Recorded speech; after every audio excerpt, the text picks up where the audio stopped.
Aujourd'hui, je commence une série de toute la semaine sur le baptême du Saint-Esprit, un sujet qui me tient particulièrement à cœur.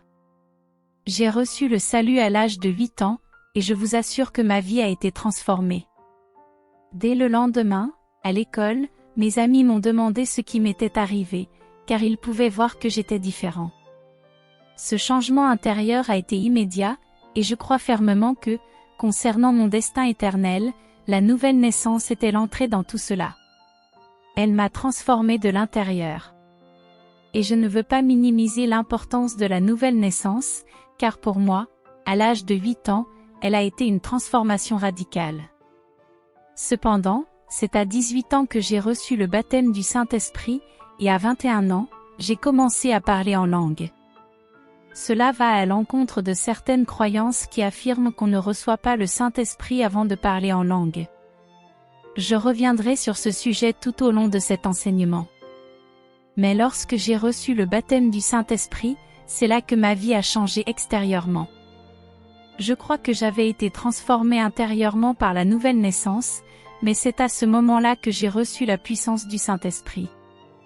Jésus a dit dans Actes 1, « Vous recevrez une puissance lorsque le Saint-Esprit sera venu sur vous, et c'est cette puissance qui permet de vivre une vie chrétienne. » La vie chrétienne n'est pas seulement difficile, elle est absolument impossible sans l'aide du Saint-Esprit. Nous n'avons jamais été conçus pour vivre pour Dieu par nos propres forces. Nous devons venir devant le Seigneur, nous vider de nous-mêmes, et dire, « Seigneur, je suis totalement dépendant de toi. » Lorsque le Saint-Esprit vient sur vous, il vous donne une onction spéciale, une puissance venant de Dieu, pour vivre pour lui d'une manière qui dépasse vos capacités humaines. C'est ainsi que vous pouvez réellement vivre la vie chrétienne, tourner l'autre joue, bénir au lieu de maudire, aimer vos ennemis, les nourrir et les bénir, ce qui n'est pas dans la nature humaine. Si vous êtes frustré en essayant de vivre ainsi, c'est parce que, par vous-même, vous ne pouvez pas. Vous avez besoin du baptême du Saint-Esprit, de cette puissance, de cette onction venant d'en haut, qui vous permet de faire des choses qui dépassent vos capacités humaines. C'est ce qui m'est arrivé lorsque j'ai expérimenté le baptême du Saint-Esprit, 10 ans après ma nouvelle naissance. Ma vie a littéralement été transformée. Je suis devenu un véritable fanatique de Dieu, mon amour pour lui a explosé. La parole de Dieu est devenue vivante, je ne pouvais plus l'ouvrir sans que Dieu ne me parle de manière vibrante. J'ai commencé à comprendre des choses spirituelles immédiatement et à voir des miracles se produire. Je pourrais en parler longuement, mais j'ai grandi dans un environnement où l'on m'avait appris que les miracles s'étaient arrêtés avec les apôtres. On m'avait dit que lorsque le dernier apôtre était mort, les miracles avaient cessé. Mais dès que j'ai reçu le baptême du Saint-Esprit, j'ai commencé à voir des miracles, des aveugles qui voyaient, des sourds qui entendaient, et même des morts ressuscités. J'ai commencé à entendre la voix de Dieu, il me guidait, me dirigeait et faisait des choses qui n'auraient pas été possibles sans son intervention. La Bible dit, « Ce n'est ni par la force, ni par la puissance, mais par mon esprit, dit l'Éternel, » Zacharie 4 verset 6. C'est ainsi que nous devons vivre, par l'Esprit de Dieu, pour connaître la victoire. Si vous n'avez pas encore reçu le baptême du Saint-Esprit, je vous dis que c'est l'une des raisons principales pour lesquelles vous êtes frustré et pourquoi vous ne voyez pas ces choses se réaliser dans votre vie. Le baptême du Saint-Esprit a eu un impact bien plus important sur ma vie extérieure que ma nouvelle naissance. Aujourd'hui, malheureusement, de nombreux chrétiens ont compartimenté les vérités de la parole de Dieu, et il y a de grandes parties du corps de Christ qui disent « L'important est de faire naître les gens de nouveau », nous pouvons tous être d'accord là-dessus. Prêchons donc le pardon des péchés. Mais quand il s'agit du baptême du Saint-Esprit, du parler en langue, des miracles, de la direction de Dieu, de l'écoute de sa voix, et du fonctionnement des dons du Saint-Esprit, beaucoup disent, tout ça, c'est secondaire, ne parlons pas de ces choses. Il se peut que nous offensons quelqu'un, et il y a des personnes qui ont entendu parler du salut et de la nouvelle naissance, mais qui n'ont jamais entendu parler du baptême du Saint-Esprit. En conséquence, elles ne l'ont pas reçu et sont frustrées en essayant de vivre cette vie par leur propre force et leur propre pouvoir, ce qui n'est pas ce que Dieu nous a demandé de faire.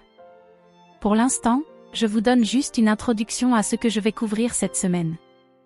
Mais il y a une grande partie du corps du Christ qui prêche le pardon des péchés, puis enseigne que, dès que vous êtes sauvés, vous avez déjà reçu le baptême du Saint-Esprit, sans qu'il y ait un second encounter avec le Seigneur.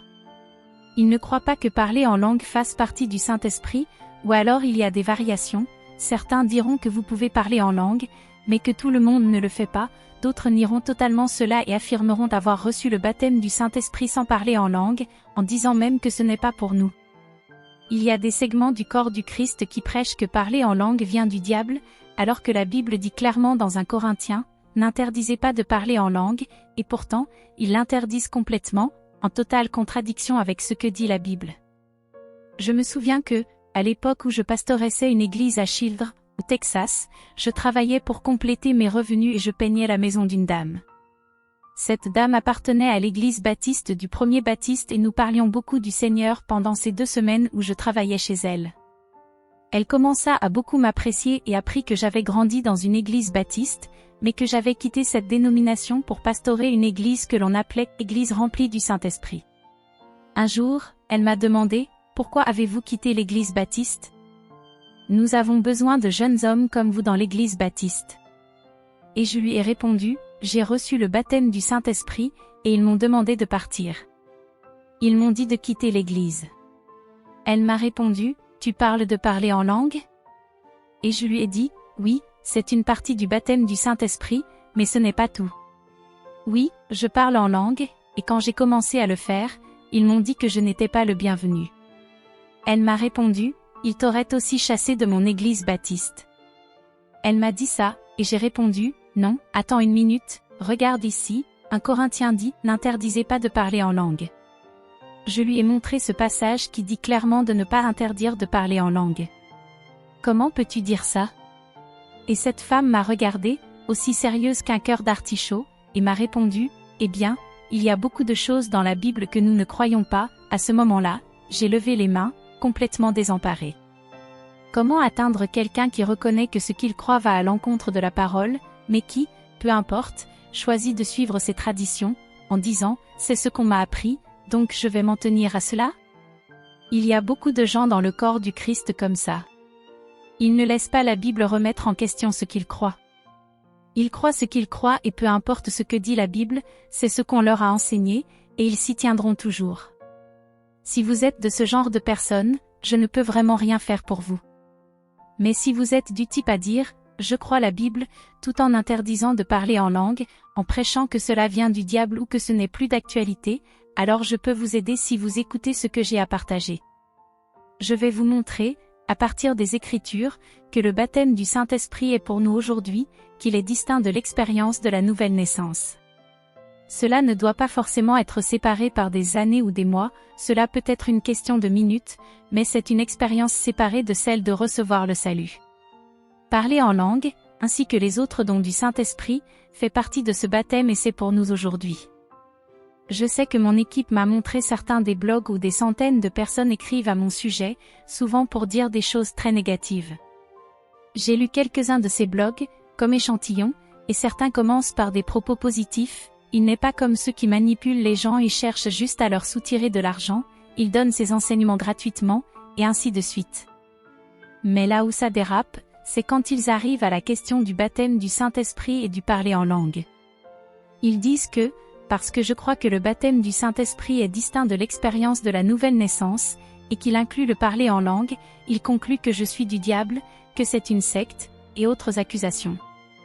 Je vous assure qu'il y a des gens qui sont absolument opposés à cela dans le corps du Christ, mais je vais vous montrer ce que la parole de Dieu dit à ce sujet. Regardons ensemble dans Jean chapitre 20. Après que Jésus soit ressuscité d'entre les morts, il apparut à ses disciples et voici ce qu'il leur dit dans Jean 20, verset 21, Jésus leur dit de nouveau, « La paix soit avec vous. Comme le Père m'a envoyé, moi aussi je vous envoie. » Et après ces paroles, il souffla sur eux et leur dit, « Recevez le Saint-Esprit. Ceux à qui vous pardonnerez les péchés, ils leur seront pardonnés, et ceux à qui vous les retiendrez, ils leur seront retenus. » Jésus a été ressuscité d'entre les morts. Vous savez que les Écritures disent dans Romains 10, verset 9, si tu confesses de ta bouche le Seigneur Jésus et si tu crois dans ton cœur que Dieu l'a ressuscité d'entre les morts, tu seras sauvé. Ces personnes croyaient que Jésus avait été ressuscité, car elles le voyaient, le vénéraient et le confessèrent comme leur Seigneur. Dans quelques versets plus loin, Thomas, au verset 28, lui dit « Mon Seigneur et mon Dieu ». Ainsi, il a confessé Jésus comme Seigneur et a cru qu'il était ressuscité d'entre les morts. Ces personnes étaient nées de nouveau, et Jésus souffla sur elles en leur disant de recevoir le Saint-Esprit. Mais ensuite, dans Actes 1, il leur dit ceci, au verset 4, et étant ensemble avec eux, il leur ordonna de ne pas s'éloigner de Jérusalem, mais d'attendre la promesse du Père, laquelle, leur dit-il, vous avez entendu de ma bouche. Car Jean a baptisé d'eau, mais vous serez baptisés du Saint-Esprit dans quelques jours. Mettez ces deux choses ensemble, dans Jean 20, Jésus souffla sur eux et leur dit, recevez le Saint-Esprit. Et ici, dans Actes 1, il leur dit, restez à Jérusalem jusqu'à ce que vous receviez cette promesse du Père, car Jean a baptisé d'eau, mais vous serez baptisés du Saint-Esprit dans quelques jours. Il parle ici d'une expérience distincte, une deuxième expérience. Ses disciples, dans Jean 20, étaient nés de nouveau, ils avaient confessé Jésus comme Seigneur et croyaient qu'il était ressuscité d'entre les morts. Pourtant, Jésus leur dit qu'ils avaient aussi besoin de ce baptême du Saint-Esprit. Pour ceux qui ont des oreilles pour entendre et qui ne laissent pas la tradition dominer leur compréhension, cela montre qu'il existe deux expériences distinctes avec le Saint-Esprit. La première, c'est le salut, et la seconde, ce que la Bible appelle ici le baptême du Saint-Esprit. Le mot « baptême » est un terme qui, pour la plupart des gens, a une connotation religieuse et ne leur parle pas vraiment. En fait, on m'a dit, et je pense que c'est vrai, qu'il provient du mot grec baptizo astérisque, qui signifie littéralement « immerger », « plonger » ou « submerger ». Cependant, lorsque la Bible a été traduite au XVIIe siècle pour la version King James, il n'était pas courant de submerger complètement une personne sous l'eau lors du baptême. On pratiquait plutôt l'aspersion, et cela posait un problème théologique. Plutôt que de traduire ce mot qui signifie « plonger » ou « immerger », ce qui aurait été contraire à leur pratique de l'aspersion, ils ont simplement translittéré le mot. Autrement dit, ils ne l'ont pas réellement traduit, mais ont transformé ce terme en un mot anglais nouveau, baptise. Ainsi, pour beaucoup de gens, baptiser peut signifier beaucoup de choses, mais cela signifie simplement être immergé ou submergé. Jésus a dit, « J'ai un baptême à recevoir, et comment mon âme est pressée jusqu'à ce que je l'ai reçu. » Et il ne parlait pas du baptême d'eau ici. Cela venait après qu'il ait reçu son baptême de la part de Jean-Baptiste. Jésus parlait d'un baptême de souffrance, un baptême de persécution, un baptême lié à sa crucifixion. Il disait en fait qu'il allait traverser des épreuves qui allaient le submerger, des épreuves qui allaient l'engloutir. Il existe donc de nombreux baptêmes. Hébreux 6 dit que nous devons aller au-delà de la doctrine des baptêmes, pluriel. La Bible parle d'un seul baptême, comme il est écrit dans Éphésiens. Il y a un seul Seigneur, une seule foi, un seul baptême. Cela fait référence au baptême dans le corps du Christ, et si vous lisez le passage dans son contexte, il s'agit de l'unité du corps. Il est dit que nous avons tous été baptisés ou placés dans le même corps du Christ. Il n'y a pas un corps du Christ pour les baptistes, un autre pour les méthodistes et un autre pour les pentecôtistes. Nous sommes tous membres d'un seul corps. Il n'y a qu'un seul baptême de ce type. Mais il existe aussi le baptême d'eau, le baptême dans le corps du Christ, le baptême du Saint-Esprit, le baptême de souffrance, le baptême de l'amour, et on pourrait utiliser ce mot pour décrire de nombreuses choses. Ce terme parle simplement d'une immersion ou d'une expérience qui vous submerge. Vous allez être complètement immergé, submergé, plongé dans la puissance du Saint-Esprit d'ici peu de jours.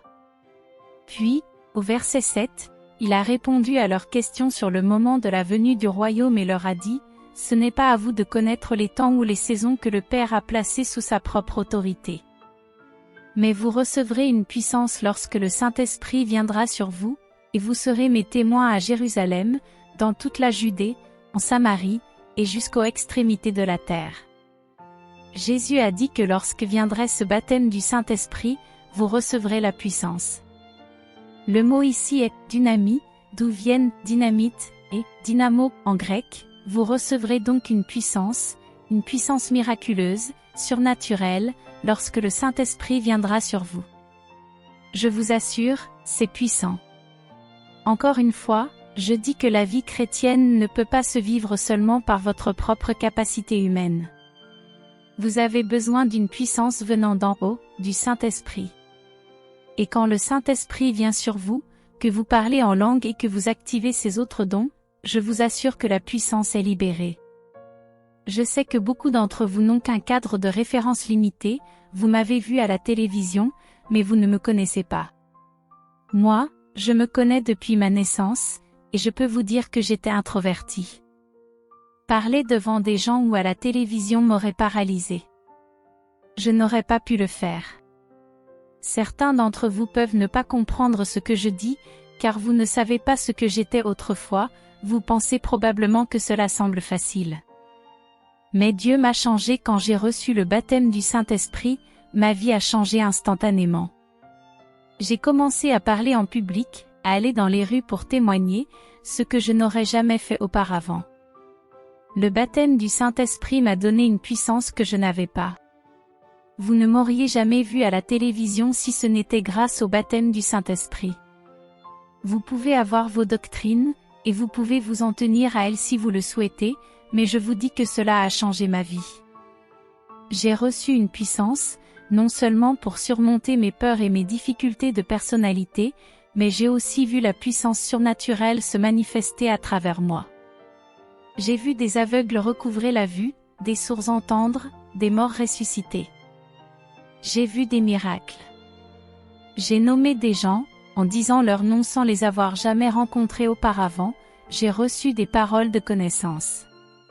Je sais que pour certains, cela contredit leur doctrine, et ils disent que tout cela est diabolique.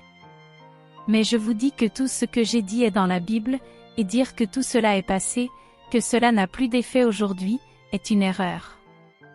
Je prie pour que vous obteniez ces matériaux ou que vous continuiez à écouter cette semaine, car je vais vous montrer que cela n'a pas disparu. En fait, cela est toujours en vigueur, toujours actif, et fonctionne encore aujourd'hui. Si vous croyez en la Bible, vous serez d'accord avec moi.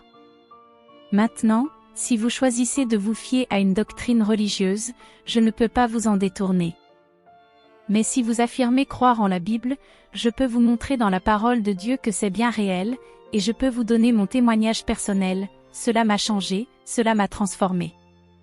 Je sais que beaucoup d'entre vous sont de bonnes personnes, vous êtes nés de nouveau, vous avez une relation avec le Seigneur, vous aimez Dieu, mais vous n'avez pas de puissance dans votre vie. Vous êtes constamment en train de supplier et de prier pour que Dieu fasse quelque chose, mais il semble que le monde vous malmène. Vous voyez dans la Bible des promesses de victoire, et que vous pouvez tout faire par Christ, mais ce n'est pas ce que vous expérimentez. Vous êtes frustré, essayant de tenir ferme dans votre foi, mais vous n'avez aucune démonstration concrète, aucune puissance dans votre vie. Cela est dû au fait que vous n'avez pas reçu le baptême du Saint-Esprit, et que vous avez été enseigné contre cela. Peut-être que vous êtes sceptique en me regardant, mais je vous dis que j'ai bel et bien une puissance dans ma vie. Je ne suis pas parfait, je ne suis pas le meilleur exemple, mais je peux vous garantir que je ne suis plus la personne que j'étais l'autre fois. Je n'ai peut-être pas atteint le but final, mais j'ai pris le départ. Ce baptême dans le Saint-Esprit est réel, il m'a transformé. Il ne s'agissait pas simplement d'une expérience émotionnelle, il m'a fait tomber amoureux de Jésus bien plus profondément qu'avant. Cela rejoint ce que Jésus a dit la nuit avant sa crucifixion, quand le Saint-Esprit viendra, il témoignera de moi, il prendra de ce qui est à moi et vous le montrera, il me révélera à vous. C'est exactement ce qui m'est arrivé. J'ai commencé à avoir une relation avec Jésus que je n'avais pas auparavant. Romains 5:5 dit que l'amour de Dieu est répandu dans nos cœurs par le Saint-Esprit qui nous est donné. Beaucoup de personnes qui ne croient pas au baptême du Saint-Esprit citent ce verset pour parler de l'action du Saint-Esprit dans la vie d'un chrétien. Mais en regardant ce verset dans son contexte, il s'agit de ceux qui ont reçu le baptême du Saint-Esprit, qui parlent en langue et exercent les dons spirituels, c'est alors que l'amour de Dieu est vraiment répandu dans nos cœurs. Je sais qu'il y a parmi vous des personnes qui aiment Dieu, mais qui ne ressentent pas cet amour profond, qui ne voient aucune manifestation de la puissance de Dieu. C'est peut-être parce que vous n'avez pas été enseigné sur le baptême du Saint-Esprit, ou que vous avez été influencé contre lui. Cette semaine, j'enseigne sur le baptême du Saint-Esprit. Les versets que j'ai mentionnés dans Jean 20 et Actes 1 montrent qu'il y a deux expériences distinctes, être né de nouveau et recevoir le baptême du Saint-Esprit. Et ce n'est pas seulement limité à ces deux-là, vous pouvez voir la même chose dans de nombreux passages, comme Acte 8, où Pierre et Philippe ont conduit un puissant réveil, les gens ont été sauvés et baptisés d'eau, mais les disciples de Jérusalem sont venus pour prier afin qu'ils reçoivent le Saint-Esprit. Ils avaient été sauvés et baptisés d'eau, mais pas encore reçu le Saint-Esprit, et quand on a prié pour eux, ils l'ont reçu et ont parlé en langue. C'était une expérience distincte. Vous pouvez voir la même chose dans Acte 10, dans Acte 18, et à travers tout le livre des Actes, qui raconte l'histoire de l'Église du 1er siècle. Les gens recevaient le baptême du Saint-Esprit et le salut séparément. Maintenant, cela ne doit pas forcément être séparé par des jours, des semaines, des mois ou des années, mais c'est une expérience distincte, et ce n'est pas ce que la majorité des religions enseignent aujourd'hui. La plupart des gens n'en ont donc même pas conscience, ce n'est pas quelque chose qu'ils recherchent, et par conséquent, ils n'ont pas la puissance que Jésus a promise avec la venue du Saint-Esprit. Je partage cette vérité avec vous car cela a transformé ma vie. Et si vous la recevez, cela transformera aussi la vôtre. Regardons maintenant dans Matthieu chapitre 3. Vous pouvez aussi lire la même chose dans Luc 3 et d'autres passages des évangiles. Ici, Jean-Baptiste parle et dit dans Matthieu 3 verset 11, « Moi, je vous baptise d'eau, pour vous amener à la repentance, mais celui qui vient après moi est plus puissant que moi, et je ne suis pas digne de porter ses souliers. Lui, il vous baptisera du Saint-Esprit et de feu. » Quel puissant message!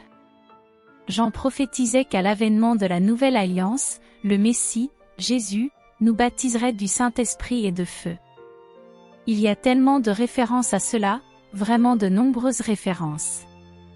En fait, l'Église chrétienne ne nie pas le baptême du Saint-Esprit, mais elle tente de dire que cela se produit au moment du salut, et qu'il n'y a pas d'expérience distincte. Ils essaient de nier les dons du Saint-Esprit, tels que le parler en langue, la foi, la guérison, le discernement des esprits, et tous ces dons énumérés dans 1 Corinthiens chapitre 12, en disant que ceux-ci ne sont plus pour nous aujourd'hui.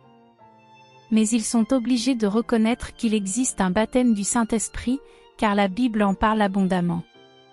Cependant, ils affirment que tout cela est reçu lors de la nouvelle naissance, ce qui n'est pas conforme aux Écritures.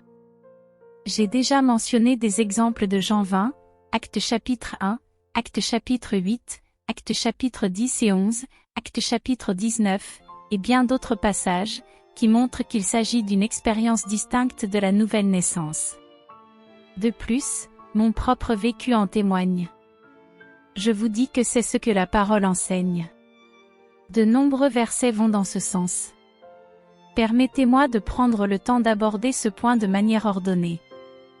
Je ne sais pas si c'est l'ordre idéal, mais tournons-nous vers 1 Corinthiens chapitre 13. J'ai grandi dans une église baptiste où l'on ne prêchait pas spécifiquement contre le Saint-Esprit, mais où l'on disait simplement que ce n'était pas important, sans pour autant encourager cet enseignement. Or, la Bible dit dans Romains 10h17, « Ainsi la foi vient de ce qu'on entend, et ce qu'on entend vient de la parole de Dieu. » Dans mon église, j'ai eu divers pasteurs, certains ayant une conviction personnelle contre le baptême du Saint-Esprit. Toutefois, un pasteur dont j'étais particulièrement proche admettait que cela pouvait encore arriver aujourd'hui, et que certaines personnes parlaient en langue, mais il disait, « Vous ne voulez pas cela, ce n'est pas nécessaire, ce n'est pas pour tout le monde. » Cela représentait la position la plus proche de la reconnaissance d'une expérience distincte et du don de parler en langue que l'un de mes pasteurs baptistes ait jamais exprimé. Au mieux, ils admettaient que cela pouvait se produire, mais ce n'était pas essentiel. Au pire, ils enseignaient que cela avait disparu avec les apôtres en se basant sur plusieurs versets pour prouver que ce n'était plus pour nous aujourd'hui.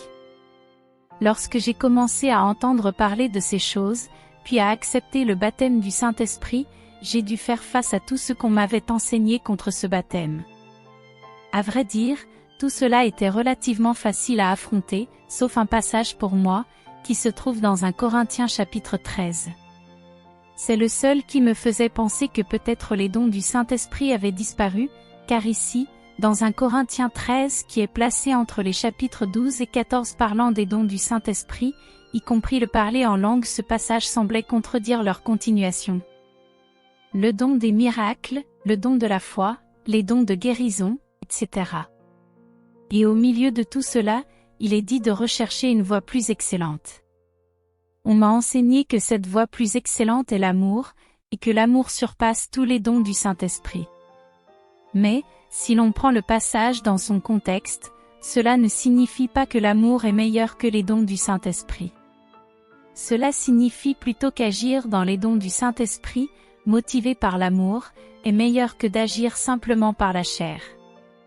Certains d'entre vous peuvent se demander, peut-on opérer dans les dons du Saint-Esprit de manière charnelle?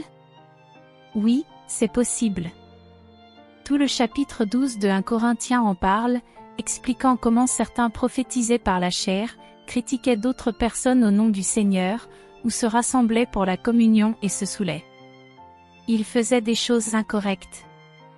Il est donc possible d'exercer les dons du Saint-Esprit sans pureté de cœur. Je n'ai pas le temps d'enseigner cela en profondeur, mais c'est une idée fausse de penser que si l'on est utilisé par le Saint-Esprit, on est pur et sans mélange de chair. Je peux vous assurer que ce n'est pas vrai, car j'ai été utilisé par le Saint-Esprit, et je n'ai jamais été un pur Saint-Esprit. Lorsque j'étais pasteur d'une église, j'enseignais cela aux fidèles, et cela les aidait beaucoup à être à l'aise pour opérer dans les dons du Saint-Esprit. Je leur expliquais que Dieu leur donnait une impression ou une parole, mais qu'au moment de l'exprimer, ils pouvaient y ajouter leurs propres mots. Cela ne signifie pas qu'ils étaient mauvais ou que cela venait du diable. Ils avaient reçu un message de Dieu, mais y ajoutaient parfois leur touche personnelle. Je comparais cela à mon propre enseignement, bien que ce que je dise soit inspiré de Dieu et qu'il me guide, une fois que cela sort, c'est filtré par mon esprit, ma personnalité, et même mon accent texan. Cela inclut donc toujours un peu de moi, et ce n'est jamais parfaitement pur. Quand j'écoute parfois mes propres enseignements, c'est difficile, car je pense que j'aurais dû dire ceci, ne pas dire cela, ou que je me suis trompé dans la référence biblique. Par exemple, ce matin, en écoutant mon enregistrement, j'ai réalisé que j'avais cité Acte 5 verset 12 au lieu d'Acte 4 verset 12. Je me criais dessus en disant, ce n'est pas le bon verset. Une fois, une personne a emmené mon enseignement sur le baptême du Saint-Esprit à son pasteur pour qu'il le critique. Ils se sont assis ensemble, et chaque fois que je citais une écriture, le pasteur arrêtait la cassette, c'était une cassette, à l'époque, pour vérifier le verset et en discuter, puis il reprenait. Il était critique et cherchait quelque chose de faux. À un moment donné, j'ai cité un verset, il a vérifié et ce n'était pas la bonne référence. Il a donc tout arrêté et a dit, « Je vous l'avais dit, c'est diabolique. » Si cela venait de Dieu, ce serait du pur Saint-Esprit, il n'aurait pas utilisé la mauvaise référence. Alors il a tout rejeté. Heureusement, la plupart d'entre vous qui regardez cette émission ne sont pas aussi critiques ni légalistes. Mon propos est le suivant, Dieu parle à travers moi, et je crois que l'essentiel de ce que je dis, le cœur de mon message, vient de Dieu, qu'il essaie de vous transmettre ces choses. Mais vais-je dire chaque mot parfaitement? Vais-je toujours citer et donner la bonne référence? Et si je me trompe, cela signifie-t-il que je n'étais pas inspiré par Dieu? Non. Dieu parle à travers nous, mais Dieu n'a encore jamais eu personne de parfaitement qualifié pour travailler pour lui. J'enseignais cela aux églises que je dirigeais, et ils comprenaient qu'ils pouvaient être inspirés par Dieu tout en s'égarant un peu. C'est pourquoi, dans 1 Corinthiens, chapitre 14, il est dit que nous devons juger les prophéties. Je disais cela aux gens, et cela les rendait audacieux pour prendre des initiatives. Ils disaient quelque chose, et je leur faisais des retours. Je disais, je crois que 90% de ce que tu as dit venait vraiment du Seigneur, c'était un bon point, mais cette partie-là n'est pas juste, et je leur montrais pourquoi, avec les Écritures. Les gens se sentaient en sécurité, et nous avions les dons du Saint-Esprit en action. Des personnes étaient guéries, des noms de personnes étaient appelés alors qu'on ne les avait jamais vus auparavant, et pourtant, nous pouvions être conduits par le Saint-Esprit et dire « Votre nom est », et le Seigneur dit ceci de vous. Quand vous commencez à opérer de cette manière, il y a une tendance à penser « Et si je me trompe quelque part ?» Eh bien, cela arrivera probablement. Mais cela ne veut pas dire que ce n'est pas de Dieu. Dieu a parlé à travers Caïphe, le grand prêtre, dans la Bible, bien qu'il n'ait pas été une personne très sainte, et pourtant Dieu a communiqué à travers lui, prophétisant que Jésus mourrait pour les péchés de toute la nation. Dieu a aussi parlé à travers l'ânesse de Balaam, et ce n'était pas parce que l'ânesse était spirituelle. Dieu a parlé par elle. Alors, si vous êtes aussi bon qu'un âne, Dieu peut vous utiliser, sans que tout ce que vous dites soit forcément parfait. Donc, les gens disent souvent que l'amour est supérieur aux dons, mais ce passage explique que les dons exercés avec amour, plutôt que de manière charnelle, sont supérieurs. C'est dans ce sens qu'il faut comprendre le chapitre 13 de 1 Corinthiens. Ensuite, il dit au verset 8, « La charité ne périt jamais. Les prophéties prendront fin, les langues cesseront, la connaissance disparaîtra. » Certains disent alors, « Voyez, la prophétie va disparaître, les langues vont cesser, et ils croient que cela s'est déjà produit. » Mais continuez de lire, car il est également dit que la connaissance disparaîtra. Or, la connaissance a-t-elle disparu? Parfois, en entendant ce genre de raisonnement, je me demande si la connaissance a effectivement disparu pour certains, car ce n'est pas très logique. Au verset 9, il est dit, « Nous connaissons en partie et nous prophétisons en partie, mais quand ce qui est parfait sera venu, ce qui est partiel disparaîtra. » Certains interprètent ce parfait comme étant la parole de Dieu. Et bien que je crois que la parole de Dieu soit parfaite, comme le dit le psaume 19, ce n'est pas le « parfait » dont il est question ici. Le passage explique que lorsque ce « parfait » viendra, nous verrons Dieu face à face. L'avez-vous vu face à face? On pourrait dire spirituellement que vous avez communié avec lui, mais pas physiquement. Le verset 12 dit, « Car nous voyons maintenant au travers d'un miroir, d'une manière obscure, mais alors nous verrons face à face. » Ce verset indique clairement que, lorsque ce « parfait » viendra, nous connaîtrons toutes choses comme nous sommes connus. Est-ce le cas? Comprenez-vous tout parfaitement? Pouvez-vous réussir tous les tests sans faute et vous souvenir de tout? Personne ne peut dire cela. Mais, lorsque nous recevrons notre corps glorifié, nous connaîtrons tout, comme nous sommes connus. Ainsi, ce passage qui parle de la fin des prophéties et des langues indique aussi que la connaissance disparaîtra, que nous verrons face à face et que nous saurons tout. Rien de tout cela ne s'est encore produit, cela n'arrivera que lorsque Jésus reviendra et que nous recevrons notre corps glorifié.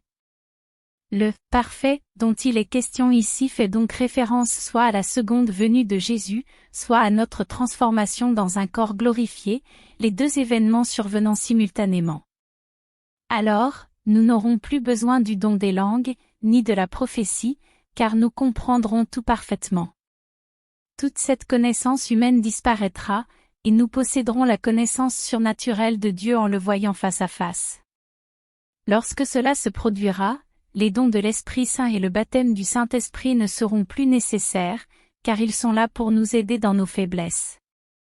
En effet, dans Romains chapitre 8, il est dit que l'Esprit nous aide dans notre faiblesse, car nous ne savons pas comment prier comme il faut, mais l'Esprit intercède pour nous. Quand nous serons parfaits, avec un corps glorifié et un esprit entièrement renouvelé, connaissant toutes choses, nous n'aurons plus besoin de l'intercession de l'esprit, ni des dons de langue et de prophétie. Ces dons ne seront plus nécessaires quand ce qui est parfait sera venu, lors de la seconde venue du Seigneur, avec notre corps glorifié. Mais dans cette vie, bien que la parole de Dieu soit parfaite, ce passage ne fait pas référence à cela, car ces autres événements ne se sont pas encore produits. Ce même passage des Écritures, que je croyais autrefois être la seule preuve que les prophéties et les langues cesseraient, montre en fait que ces dons ne cesseront pas avant la seconde venue du Seigneur, lorsque nous recevrons un corps glorifié. Jusqu'à ce moment, nous avons besoin du baptême de l'Esprit Saint et des dons de l'Esprit pour dépasser nos limites physiques et opérer dans la puissance et la capacité illimitée de l'Esprit Saint. Je dis cela car je viens d'un milieu où les gens croyaient que tout ce qui concerne le baptême du Saint-Esprit, parler en langue, les dons, les miracles, les guérisons, tout cela provenait du diable et était chose du passé. Je viens d'un milieu où l'on croyait que tout cela avait disparu, mais j'ai réalisé que ce n'est pas vrai.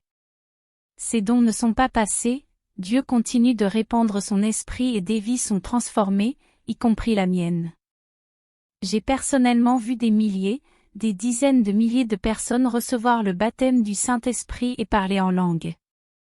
Je suis revenu des années plus tard, et certains m'ont dit, depuis que j'ai prié avec toi et reçu le Saint-Esprit, la Bible est devenue vivante pour moi.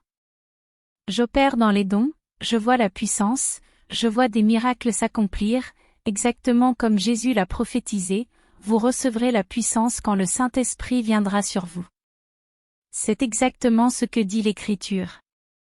Je m'adresse à plusieurs d'entre vous qui êtes nés de nouveau, qui aimez Dieu, mais qui vous sentez frustrés car vous ne voyez pas la puissance de Dieu se manifester dans votre vie. Si vous avez rejeté le baptême du Saint-Esprit, il y a un lien entre ce rejet et ce manque de puissance. C'est ce que Jésus a dit, c'est ce que toutes ces prophéties disent, et c'est aussi mon propre témoignage. Je suis absolument convaincu de cela, et si vous avez des doutes, écoutez quelqu'un qui en est sûr. Je sais que beaucoup d'entre vous se posent des questions. Est-ce que cela signifie que tous ceux qui ne croient pas au baptême du Saint-Esprit n'iront pas au ciel? Bien sûr que non. J'étais né de nouveau avant de croire en ce baptême, et je savais que j'irais au ciel. J'avais une relation avec Dieu, mais je ne connaissais pas le baptême parce qu'on ne m'en avait pas parlé. Je crois donc que les gens peuvent aller au ciel sans le Saint-Esprit, mais ils iront peut-être plus vite, car sans cette puissance pour recevoir la guérison, il leur manque un soutien essentiel dans les difficultés de la vie. Quand on observe ceux qui opèrent dans le surnaturel miracle, guérison, dont 2 fois on constate que 99 fois sur 100, ces personnes croient au baptême du Saint-Esprit et au don des langues. Parfois, même ceux qui n'y croient pas verront un miracle, car, dans leur désespoir, ils crient à Dieu, et il peut répondre. Mais, en général, les personnes qui opèrent dans la puissance surnaturelle de Dieu sont celles qui croient au baptême du Saint-Esprit et à parler en langue. Ceux qui n'y croient pas ne l'expérimentent pas. Rarement et peu fréquemment, beaucoup nient même que cela soit pour notre époque.